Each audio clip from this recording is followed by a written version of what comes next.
and I are laughing here because this is like the 400th time we've tried to record us talking right now. I wish we had a blooper reel that we could show you all It because would be, it would make you money. all would have a great time watching us trying to have this conversation. So I'm just really hoping that this video is actually recording so you get to see my conversation with my lovely friend Shay here. So um, Shay is super fun. I met her from her doing a dental feast with her family and realized that we live 40 minutes from each other. So Hmm. I've really enjoyed getting to know her and talk to her in the past couple months. And she is super fun and encouraging.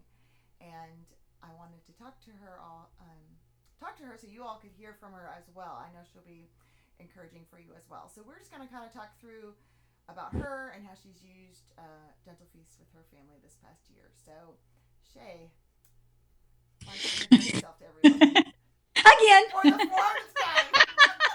Oh, okay. I'm Shay Kemp. I'm married to David. We have 5 children. This is our 14th year homeschooling, and we have graduated two. One who just finished his freshman year at Spartanburg Methodist College, and then a daughter who just graduated a week ago and is also going there in the fall. And then next year, I'll have an 11th grader, a 7th grader, and a second grader. All right, So awesome. that's the crowd. And can you tell us a little bit about your homeschooling journey so far and how you found a Dental Feast? Sure. I was a public school teacher before I stayed home, and so when we first started homeschooling, I had this mindset, that we literally did the pledge of allegiance every morning. Like we started right at 8 o'clock, and it did not work. So after about 2 weeks of that, we decided, we got to figure something out. So we ditched that, and through the years, I've used several different things, unit study things. I used my father's world and a couple other things, but I was using always Charlotte Mason methods, but just so afraid to jump in completely because it seemed overwhelming. The book lists, they were just too much. Yeah. I looked at so many different things. I'd say, okay, I'm going to do this, and then I'd pull it up, and it was just too much. So last spring, I really started praying. I said, okay, God, I need something fresh this year. I had reread some of Miss Mason's books, and I said, you got to help me do this. And I found you. And when I first clicked on that and I realized what a gentle feast was, first of all, the name of it was like, okay, this is all me. I want something gentle. I'm all about the eating thing, the feast. I was like, it's perfect. It was Does it come with food? I'm like, all right, is someone going to feed us? Because I don't like to cook. I But wish. it was, it was just the whole setup felt doable.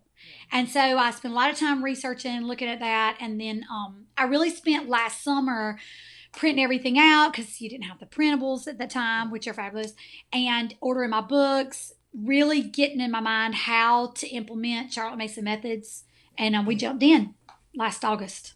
Awesome. Well, yeah, your journey sounds very similar to mine. I think that's why we can understand each other so well of trying to replicate school at home and having that fail miserably and then Yes, going did not work. really trepidatiously going, wow, this Charlotte Mason is so interesting and it sounds so wonderful, but can I really do it? And Can I do it? can I do it? And how? And Yes. so, yeah, that was definitely part of my journey as well. So tell us about what you've been doing this past year. Okay, well, we did White Year this year, and I had so a Form 4, Form 2, and Form 1. And we had such a great year. I mean, we started out this year is a lot about the American Revolution and George Washington, Aaron Burr, Alexander Hamilton. You're Um, gonna make me start singing. You better watch out. It's I know we actually have listened. I can quote the whole thing. So you don't want me to start, but I'm like, this is history. Turn it on and listen to it. That totally counts. But oh gosh, sorry. And so it was. I have to be honest. When we first, I gave my son the books at the beginning of the year. He's like, you got to be kidding me. My 10th grade, you got to be kidding me. And I'm like, no, we're going to do this. We spent some time talking about what Charlotte Mason methods were. Mm, We discussed narration. We spent some time talking about what the short lessons look like, that kind of thing, the whole theory behind it. yeah, that's good with the older And children. and then we jumped in. But now that the year's over, we have a few loose ends to tie up. I mean, the progress has been just huge. It's been huge. It was just finding something, finding a gentle feast to take the theories that sound great in the book to bring them to my dining room table every day. Yeah. Now, how do I do that? Yeah. So, yeah. That's good. Yeah, I get that question a lot about, can you do this with a high schooler, and can you start with a high schooler who hasn't done this up Right. until high school? Can you start Right. later with a teenager? And I think what you did was awesome. Like that at that age, they really have to have the buy-in, right? Like, why Yes. am I doing it? What are you Yes. doing to me, crazy lady? Right, because that's what I got. I mean, it was like, you got to be kidding me. Because we had used with my other ones like a sort of a textbook / unit studies type of history. And I'm not going to say he bought in at the beginning, but a lot of it I think is expectations, is understanding because they've never done this before. Yeah. That well, I mean, Charlotte Mason talks all about habits. Yeah. And it's all about the habit. It's about the habit of, paying attention to this deep, interesting material that maybe has some words that you're not used to reading and is written in a style you're not used to reading, and learning the habit of that, and discussing that. I realize this feels maybe unfamiliar, but sticking with it. I think if I had quit when they wanted to, like, why can't we go back to reading the textbook that's the blurb this big, and then, we'd have been done after 2 weeks. But I think a lot of the discussion of why I won't go back. I mean, because I see the depth of connections he can make on his own. That's awesome. When you're talking, yeah, it's higher level thinking skills, which you're just not going to get when you're reading, this little blurb, and then you say, okay, well, which one of these was the third president? I mean, but those higher level thinking skills make a big difference.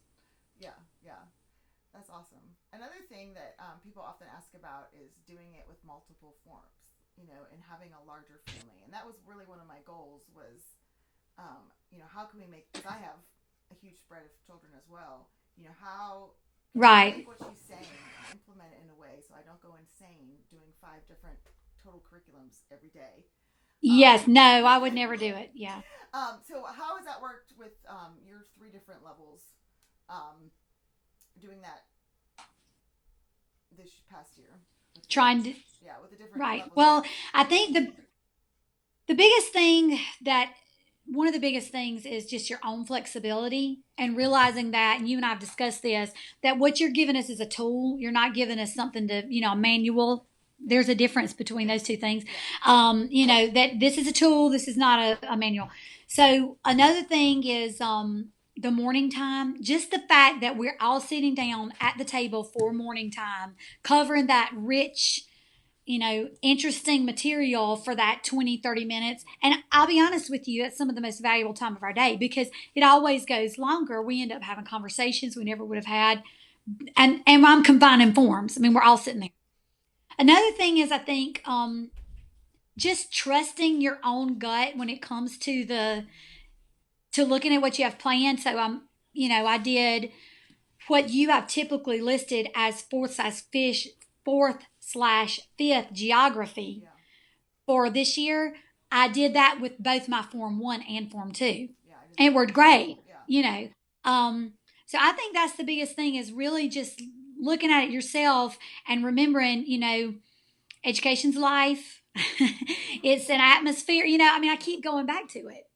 I think you texted that to me the other day. You're like, hey, you remember education? I'm like, yes, education is a life. And it seems like this really ridiculously simple statement. But what it does is give you permission to really take these great books, these great ideas, these great suggestions that you have, and bring them to the dining room table. Because ultimately, or your school table or whatever, that's what matters, is what you're doing every day. So, yeah, that's great.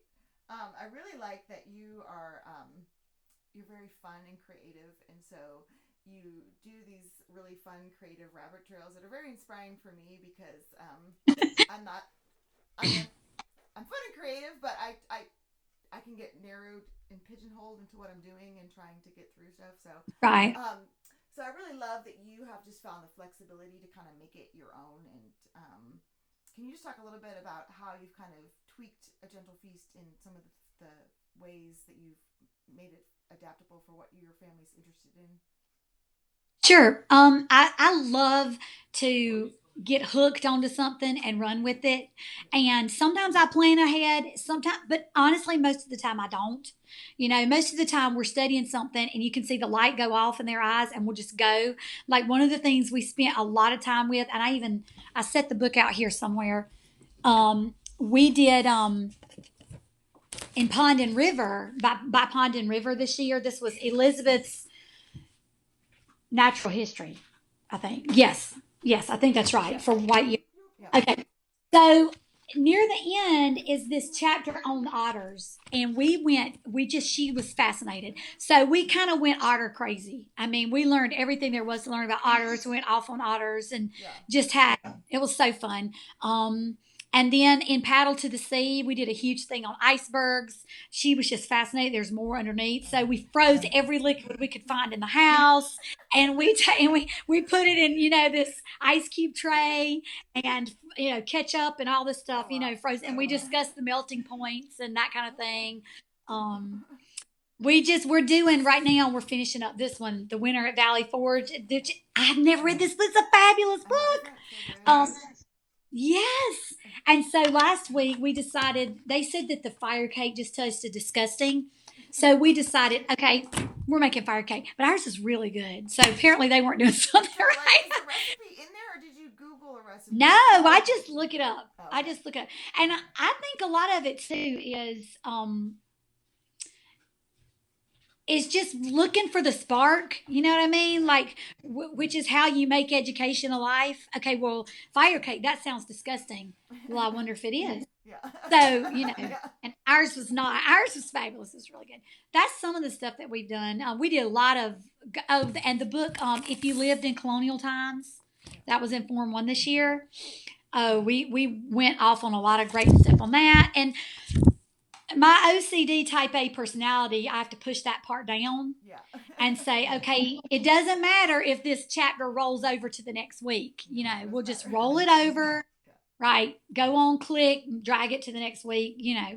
Have you found that to be easy to do, to kind of take the plans and adapt them and change them for what you're, kind of the pace that you all are working at? Yes, I do think that. I think it's really flexible, and that's one of the things that I don't think you you didn't overschedule when you wrote this, which is the beautiful thing. So a lot of times we can catch up if there is such a thing. So if we go on a little rabbit trail, think, okay, well, she only has 2 chapters scheduled this week, so we can catch that up. Which had been a struggle. But no, I print out my own lesson plan book that has just sort of a schedule of what we did this week. And I just, open it up, my plans, and rewrite it out and adjust it. And I spend on Sunday nights 20 to 30 minutes laying everything out for the week. And I do that for myself. I could do it in the mornings, but every Sunday night I get my books out and stuff.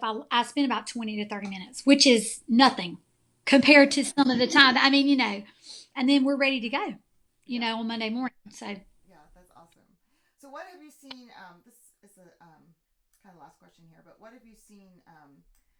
Would you say would be like the biggest difference in what you're been doing this past year with your kids? Like, what have you seen in them? Just kind of. I think probably, well, a couple of things. One of the biggest things is owning their own education, that they have taken responsibility for it. Yeah. I mean, that they're reading these books, it is up to them to make the connections in their narration. Yeah. Yeah. Mama is not going to sit down and say, so what did you think? Even in the Bible time, Yeah. where I think I used to, when we were reading Bible time, I would say, okay, did you notice this? And I've really retrained myself to say, okay, we're going to read whatever, you have scheduled, Matthew 28, whatever. And when we're done, I want you to tell me what you noticed. Yeah. Or tell me what this relates to you. Or I always try to ask like a leading question. Yeah. And the depth of that has been huge. it kind of blows you away. And also to watch my son bring this big, thick book out that he's reading and say, "Did you know?" Fill in the blank or whatever, Winston Churchill, blah, blah, blah, or whatever. And I'm like, no, I did not know that because I didn't get a good education like you're getting. My textbook had a paragraph this big. Winston Churchill is British, pretty much. Okay, that's about all I got for you. I'm just kidding. But so that, and I think also just the variety that I see them learning, that feast, instead of just, okay, we lean on these particular things and all these other beautiful things like poetry and art that I kept thinking I would get to. I'll get to it. I never got to it. And I've seen them this year, the things that they've learned and that they've memorized and they've recognized. I mean, a lot of maturity. Yeah, that's great. That's really cool. Well, thanks for sharing with us. I really appreciate it. And how can people find you if they want to connect with you? Because you're so fun, and I love following your things you post on Instagram that you all doing. We always have fun stuff going on here. I'm Shay P. Kemp on Instagram and Shay Putnam Kemp on Facebook. Now, is your show that you were on available to watch? I think it's still online. Yeah, it's called Risking It All. It was on TLC 3 years ago.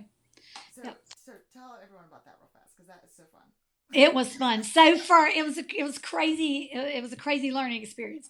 We moved to the backwoods of North Carolina for 10 weeks, and we learned how to live off the grid and homestead. And we started from nothing and grew our own food. The pioneer lessons in like the soldiers out there at Valley Forge, they can relate. Right. And it's really funny because the kids will say, "Mom, that was like when we, or they'll say they're making that look a whole lot easier than it really is." I'm like, yes, they are making that look a whole lot easier. So because even in the winter at Valley Forge, they were talking about putting the tarp over they wanted to put the tarp over the log cabin to make it warm. And Lydia's like, "That's totally what we did," and that's yeah. So cool. Yeah. Yep. That's some real experience right there. So can you watch it on TLC or is it on YouTube? I think it's on YouTube. Okay. Yeah. So I don't think it's on TLC anymore. So we need another show that we can all watch that's clean and fun. So I'm gonna look that up for our kids. Yeah, it's not just it's us and two other families. They didn't go with us, but it follows 3 families. Okay. Us in North Carolina, another family in North Carolina, and one I think in Oregon. So. Oh, cool. Yeah. Okay, I didn't realize that. That'll be fun because we just finished studying the Oregon Trail. So. Oh, and I think that's next year for us. I'm so excited. I already have like a list of things we're going to do, so I can't wait. Well, I'll look forward to finding those out. So thank you for your time. All right. Thanks, Julie. All right. Love you. Bye-bye.